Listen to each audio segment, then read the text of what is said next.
This is Kathy Knipfer, Instructor for Nursing 2333, recording the Managing Nursing Care lecture for Chapter 19, Workforce Engagement and Collective Action. The terms to know, and they're listed at the beginning of the chapter, are at-will employee, collective action, collective bargaining, culture, empowerment, engagement, followership, governance, interest-based problem solving, IHI, mentor, right to work, role model, shared governance, subculture, whistleblower, and workplace advocacy. Should be familiar with these terms. Collective action includes activities that are undertaken by a group of people who have common interests. Examples would be parishioners contributing to a mission, nurses collaborating to achieve magnet designation, and also delivery of high-quality patient care 24/7. For collective action, the historical perspective includes issues of power and gender that have transcended over time. These strategies can coexist in any given setting. There are differences about how to approach collective action based on geography, philosophy, and certainly by the type of facility. Nurses should be informed and proactive about working together and focus on issues that are important to nurses.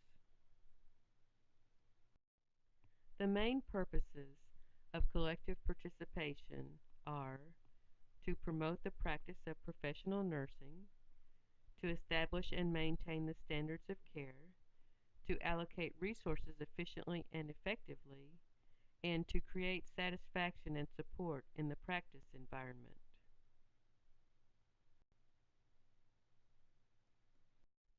Nursing governance is the method or system by which a department of nursing controls and directs the formulation and administration of professional nursing practice, as well as nursing policy. This works best when it's done collaboratively with a shared interest of both the workforce and the organization in question.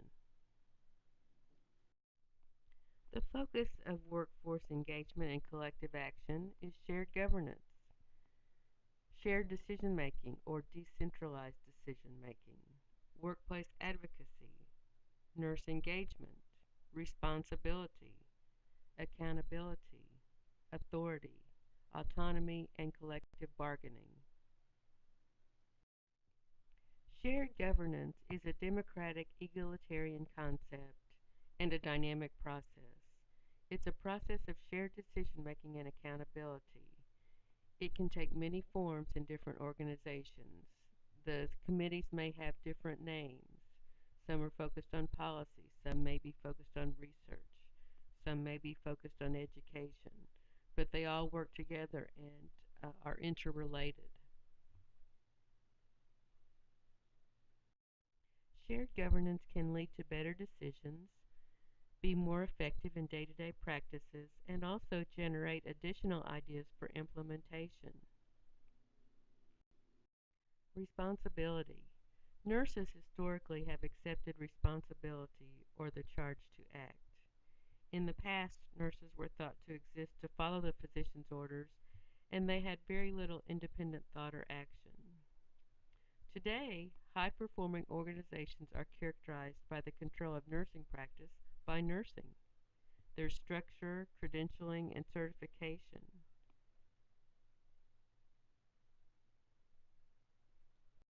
Autonomy. Autonomy is defined as the freedom to make independent decisions within the scope of practice. When autonomy is present, it increases both patient and nurse satisfaction.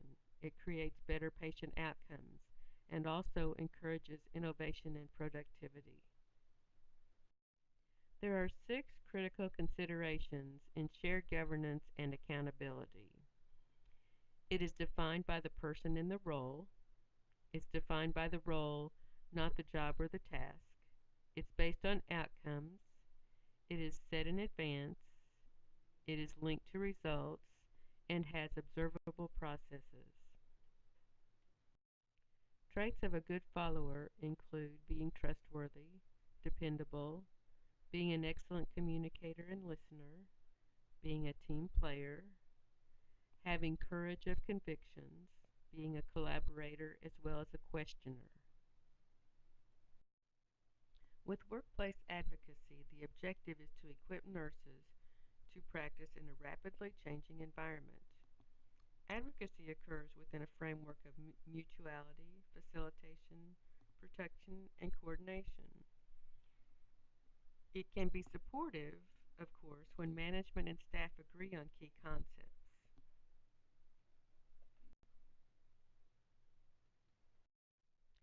Manifestations of workplace advocacy include ensuring relevant information, enabling the selection of information, disclosing a personal view, and providing support for making and implementing decisions, and also helping to determine personal values.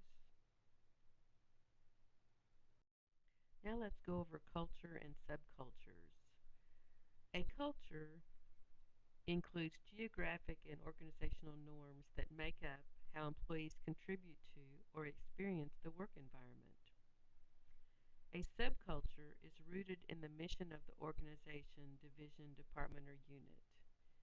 A macro would be described as for profit, not for profit, or faith based. A micro would be something like critical care, perioperative services, hospice, the day shift, or the night shift. Empowerment takes place when employees have an owner, not a renter mentality. It is important that they feel safe to take appropriate risks. There is professional and personal diversity that is celebrated. There's less hierarchy. And the locus of control is closer to the point of care. Interest based problem solving. This requires the foundational philosophy of trust and mutual respect, and it can take time. There is a transition from a focus on an individual or group position to a common interest or end, and the goal should be stated. There is a commitment to finding common ground and avoiding conflict. It is facilitated with a goal to move all parties forward. An example would be an organization like Kaiser Permanente, where they use this interest based problem solving. Collective bargaining is the performance of mutual obligation of the employer and the representatives of the employees to meet at reasonable times and confer in good faith with respect to wages, hours, and other terms and conditions of employment, or the negotiation of any agreement or any question arising.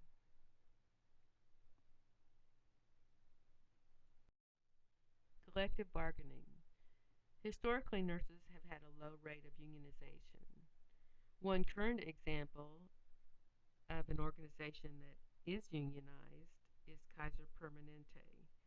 They use the interest based problem solving as a basis for collective bargaining negotiations.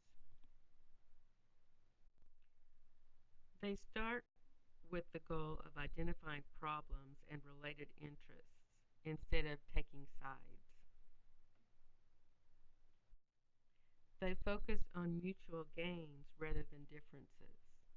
Nurses are a prime target for membership growth. There are constant challenges that exist to the way nurses are viewed for collective bargaining purposes.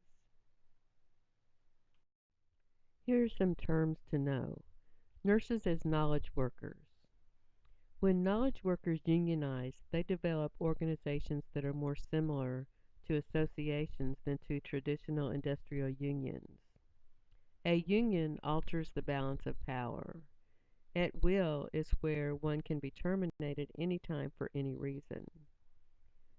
The term whistleblower is associated with legislation that protects an employee who voices concern but may be vulnerable if they are an at will employee.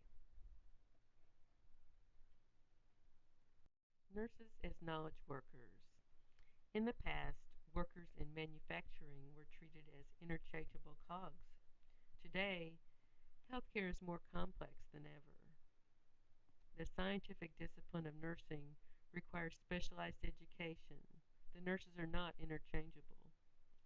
As the role of advanced practice continues to evolve, nurses bring the professional knowledge and the expertise to all areas of the healthcare field. Now let's compare union or at will. At will states that employees act at the will of their employer. This designation is said to favor management or the employer. A union is said to provide a greater sense of job security. It requires equity and due process when managing employee performance, benefits, and compensation. Whistleblower protection. Whistleblowing refers to a warning issued by a current or former employee of an organization to the public about a serious wrongdoing or danger created or concealed within the organization. The 1989 Whistleblower Protection Act protects federal workers. It does not cover the private sector. A bargaining unit is the entity that does the negotiations. Suggested criteria for selecting a bargaining unit include a strong commitment to nursing practice, legislation, regulation, and education, a well-prepared practice with policy and labor staff, and they should have a minimum of a bachelor's degree in nursing. The bargaining unit should be representative of those the bargaining unit represents in both gender and ethnic makeup. It should have a national scope as well as local implementation. There should be control by individual members over the bargaining unit activities. Alternative dispute resolution has taken on new meanings in healthcare because it is a formalized process that occurs in situations where no collective bargaining agreement exists. Four common strategies used in this situation include interest-based problem solving, or IBPS, negotiation. Negotiation may be accomplished between two parties in a dispute. Someone may help define clear ground rules and the expected outcome, but the way in which the individuals reach agreement is theirs to decide. In other situations, when a dispute becomes evident, someone may say, I expect that you will work this out. Let me know within so many hours what your decision is. The next strategy is facilitation. It involves the presence of a third party. This person may simply reflect what is being said and raise questions, such as, does that fit with what you think? What could you live with in this situation? Or how does that strike you? This person often starts the conversation and sets the ground rules for how the process will proceed. The next strategy is mediation. It's an informal process where a third party who is neutral assists the opposing parties to reach a voluntary, negotiated resolution of a charge of discrimination. It gives the parties the opportunity to discuss the issues raised in the charge. It also helps to clear up misunderstandings, determine the underlying interests or concerns, find areas of agreement, and ultimately incorporate those areas of agreement into a resolution. A mediator does not resolve the charge or impose a decision on the parties. Instead, the mediator helps the parties to agree on a mutually acceptable resolution. It is a confidential process limited to the individuals involved. The next strategy is arbitration. It is a formal process where the party serving as the arbitrator makes the decision. The decision is binding on both parties. Because it is used as the last stage in the alternative dispute resolution process, it usually means that clear distinctions in positions have prevented any conclusion about how to move forward. As a result, more difficult emotions may be associated with this process.